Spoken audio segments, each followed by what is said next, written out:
Assalamu alaikum wa rahmatullahi wa barakatuhu. This is Robert from Islam for Europeans. Please like and subscribe to the channel. So I wanted to respond to a comment that somebody made regarding a video that I made previously, in which I mentioned that there's a 70 to 80% dropout rate in regards to converts once they convert to Islam. And this statistic has been quoted often. It's based off a statistic that was done several years ago, and also has also been reported by many imams in North America. They've reported this in several books. They've commented on this before. So a lot of people will say that this statistic of 70 to 80% is an apostasy rate.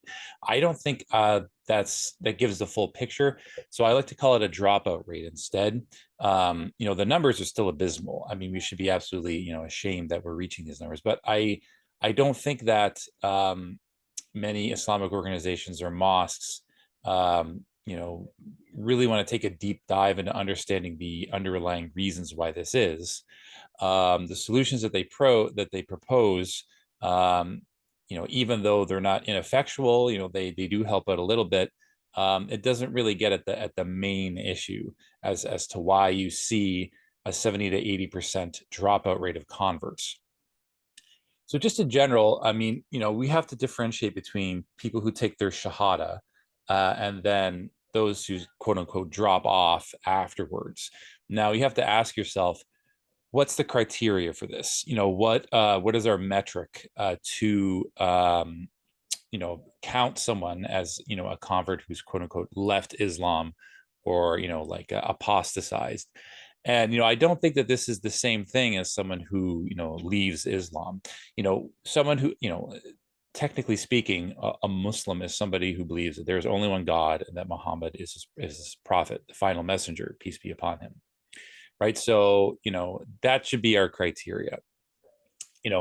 When mosques, Islamic organizations think of a convert, like what's their archetypal version of a convert? It's someone who not only converts to Islam, but changes everything about them, dies full in, joins an Islamic community, becomes like a spokesperson for this Islamic community, attains a high level of religious education, marries into a Muslim family.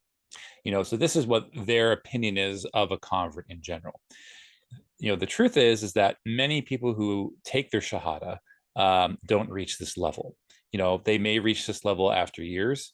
They may never reach this level, or they may, reach this level for some time and they get completely burnt out in the process. So, if their metric is someone who's, you see them at the mosque all the time and then you don't see them anymore, or maybe, they were drinking or doing some other type of vice, they convert to Islam, they quit everything cold turkey, and then a year later they go back to their old lifestyle. Does it I don't think that counts as apostasy unless they truly believe that, that Islam isn't true. I mean, you also have to keep in mind that, if you look at, born Muslim communities in the West, there's a range of religiosity levels. You have people who are highly practicing and go to the mosque all the time. You have people who are just hanging on by a thread. They say that they're Muslim. They believe that Islam is true, but they don't practice. And then you see other people who are everywhere in between. No one ever says, like these people aren't Muslim, or these people have dropped off, so you're comparing apples to oranges, right? So, like if you were to use the same metric that you used for converts when it comes to born Muslims, I mean, there are many, when you go to Juma prayer, you see maybe 50, 100 brothers. In cities where you have like 50, 100,000 Muslims, you should see 10 times as much. So you can't, it's like comparing apples to oranges, like it's an unrealistic expectation is what I'm saying. But it's still a major problem. I mean, the fact that you have people taking the shahada en masse, and then you don't see them anymore. I mean, every time I go to Friday prayer, I'm the only male convert, to my knowledge, that's there. I mean, there could be other converts there, but I mean, at the same time, you might only get like a handful of people who've taken their shahada who you'll see there at the mosque, right? So, why does this happen? Why do you see this dropout rate of converts at such a high clip? Well, I think, there's several reasons. In my previous video, I talked about, a lot of these times when these marriages end in divorce, a lot of time that will be the straw that breaks the camel's back. You're dealing with converts that have to deal with a lot of problems and, disputes with their family members. And, the Muslim community kind of expected, or has this expectation that that they're going to basically replace the family and social loss that this convert has experienced.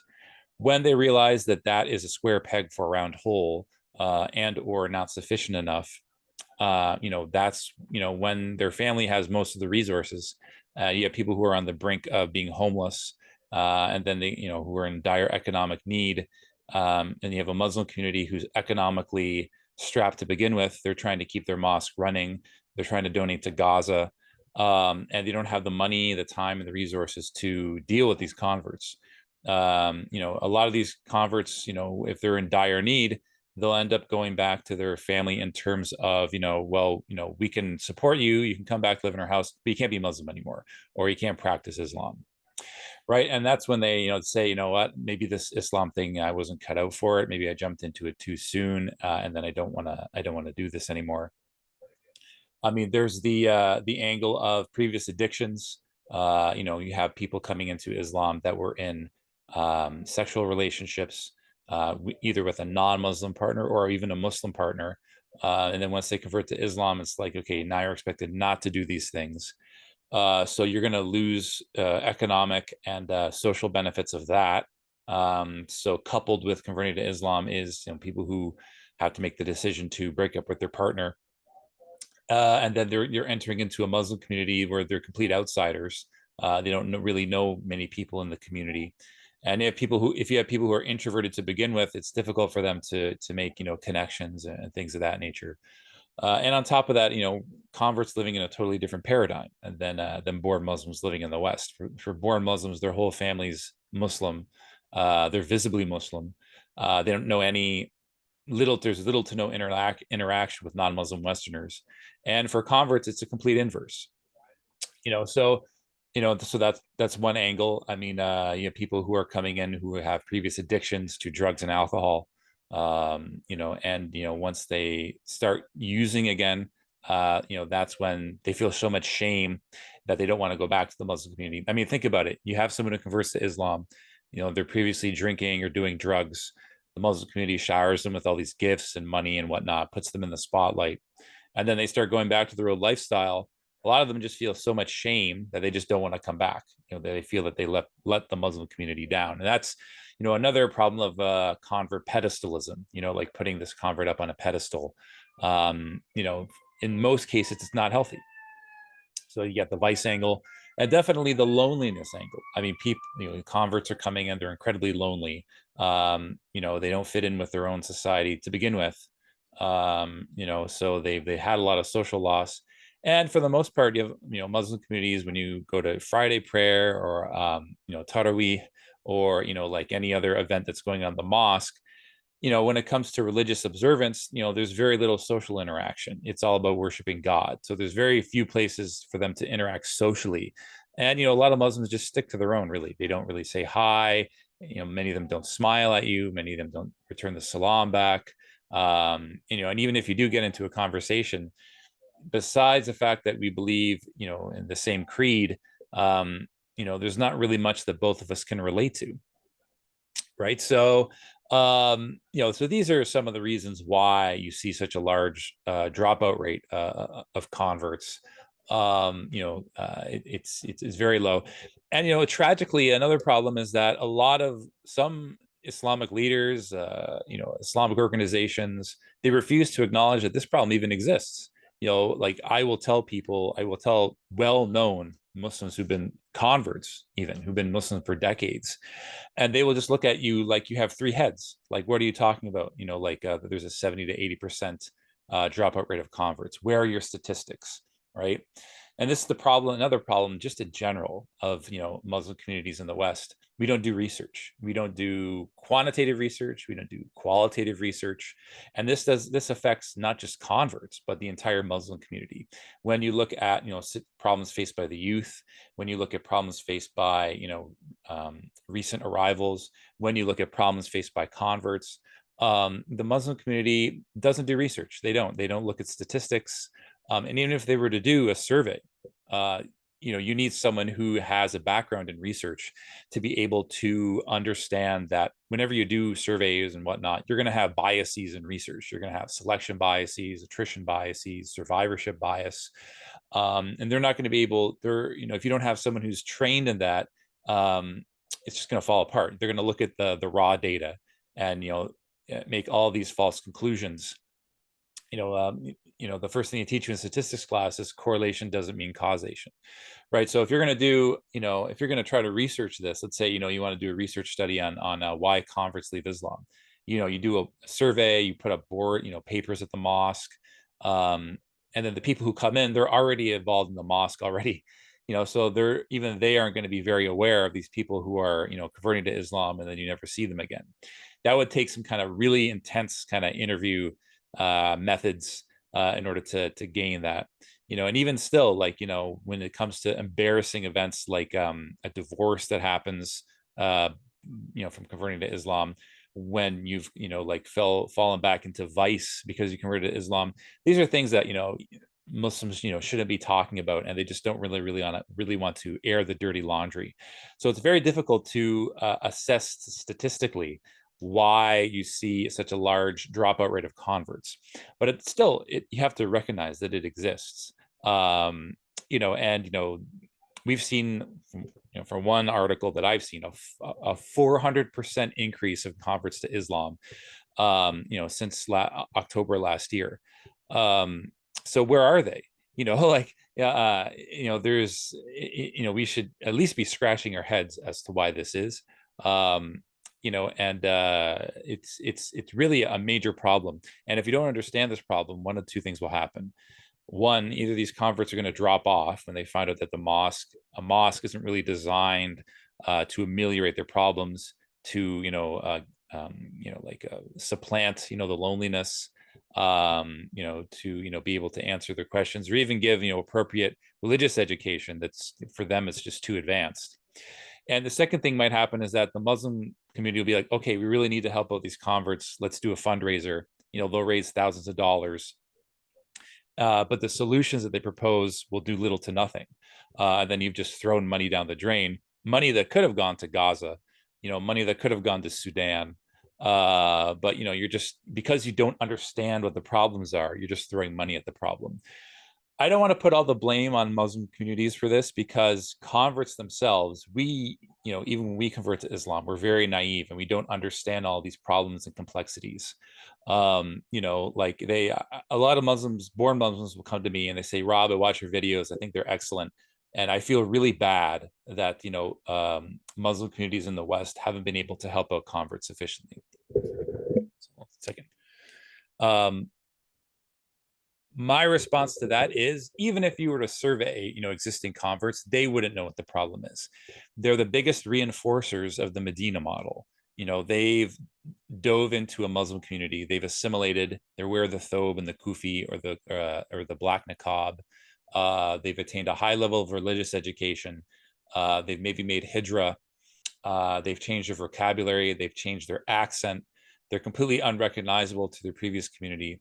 And I'm not trying to, disparage these converts. I mean, if they, mashallah, they're way more pious than me, and may Allah reward them for the work that they do.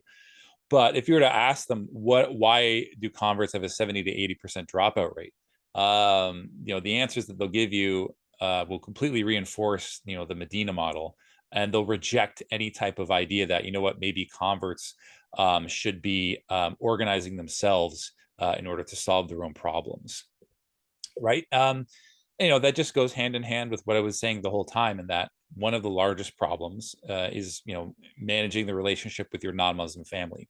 Like, what mosque or Islamic organization is designed to do that? They live in totally different spheres. If they ask your family to come to the mosque, chances are they don't want to go. Many converts haven't told their family members. Um, and so yeah, I mean, a mosque. I mean, probably an important thing that a mosque can do is have a safe house or two safe houses, one for brothers, one for sisters. That would lower the dropout rate, because you have emergency situations where converts have told their family they converted, and then they've been kicked out of the house, they've been written out of the will, they've put a block on paying for their tuition in school, and they're going to end up homeless. So having a safe house is important, I think, but you want to limit the amount of people. You want to limit these types of situations, right? So you need to give sound advice to these converts coming in, because a lot of converts don't realize that if you don't tell your family that you're Muslim, you're still a Muslim. A lot of people think that you have to convert to Islam and then tell everybody, then declare it publicly. There's many examples of the companions, peace be upon them, who, when they converted to Islam, the reaction of their family would have been so violent that the Prophet, peace be upon him, said, don't, at this time, don't tell your family, keep it a secret. There's also evidence in the Quran. I mean, you look at the wife of Pharaoh, like she was a believer, and but she kept it secret. There's also in Surah Yusuf, there's also an example of a believer that did not tell the king that they were believers. So when you convert to people, they come in, they convert to Islam, that's a very sensitive time period to kind of talk to them, trying to counsel them, because you may only have an hour or a couple hours to talk to them and give them the sound advice. Ask them, uh, what do you think the reaction of your family will be? Have you told your family yet? What's your living situation like? If they say, if I tell my family, I think they'll be extremely angry, or I think they'll abuse me, I think they'll kick you out, tell them right off the bat, look, don't tell your family you converted to Islam. We'll keep it a secret, because if you get kicked out, again, we don't have, the Muslim communities don't have the resources. Like you look at rent in a place like London, it's $1,700 a month. You multiply that by 10, 20, 30 converts, that's an astronomical amount of money.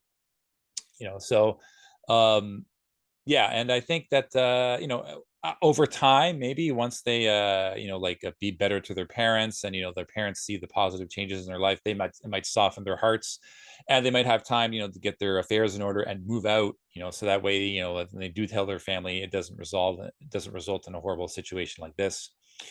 So so this is all related to the whole dropout rate of converts, and I think that's an important way to kind of lower these numbers in terms of keeping them in the faith. And finally, I think the type of religious education is tantamount. I think that we need to teach them the basics of the religions of Islam. I think we need to focus on two things. One is that the extent of the mercy of Allah. Like, people don't realize the extent of the mercy of our Creator, that whatever sin you commit, if you sincerely repent and say that you're not going to do these things anymore, God will forgive you again and again and again. He loves to forgive us, right? The idea that you pray 5 times a day, because it's like purifying yourself, like taking a bath 5 times a day. And just it's a wonderful opportunity for us, for God to forgive our sins, if we pray sincerely to him. Giving charity, if you do a bad deed, follow it up with a good deed, and the two will cancel each other out. Giving charity extinguishes the anger of Allah. All these are really important things for new converts to understand, and just Muslims in general, for us to stay in our faith. So that's one thing. And the second thing about a religious education is um, addressing or refuting anti-Islam allegations, because a lot of people convert to Islam and they won't. They'll hear all these anti-Islam arguments from their family members. Some of them will send them websites and talk about all like the stuff that the anti-Islam right uses. Like the death penalty for apostasy, and cutting of hands for thievery, oppression of women in Muslim countries, the young age of Aisha, things that have already been discussed in detail from people who are Islamic influencers. It's important to have classes that are set up for this, to advertise for them. But I what you should do is, I think if you inundate them with this type of information at the same time, it may backfire. So it's important to have this information available, but they have to ask for it. So I think that's important to realize, because a lot of them will get spooked when they hear stuff like slavery in Islam. Like we understand, because we're educated Muslims, that it was a different time back then, that Allah places a great reward on freeing slaves, that the religion of Islam was like had all these avenues for people to achieve freedom from slavery, but it was implemented over a period of years, right? Muhammad, peace be upon him, he freed all of the slaves, before he died. So that's just one example. But I think some converts actually get really spooked that they don't realize all this information, and then someone comes along with an anti-Islam argument, and then they get spooked and they don't want to be Muslim anymore. So those two things are really important in terms of religious education. But I think that the type of religious education that's offered at mosques, it's too advanced. Even if the material is, they think it's simple. Again, you're dealing with people who are monolingual; they don't understand any Arabic, and half the terms you're going to use, even if it's in English, is going to be in Arabic. And if you try to cater to these converts by making the lessons more simple, it's going to be a mismatch with born Muslims who already have kind of an understanding of the religion already. So that's my take on the 70 to 80% dropout rate of converts. I do think much more research needs to be done on this. It's a shame that we haven't researched this further. But better late than never. I think that we need to hit the ground running with this, and we need to further understand why these converts drop out, and propose the solutions that we propose at Islam for Europeans. I think will go a long way. But still, inshallah, more work needs to be done. So that's my time for the day at Islam for Europeans. I'm your host, Robert. Please like and subscribe to the channel. Assalamu alaikum wa rahmatullahi wa barakatuhu.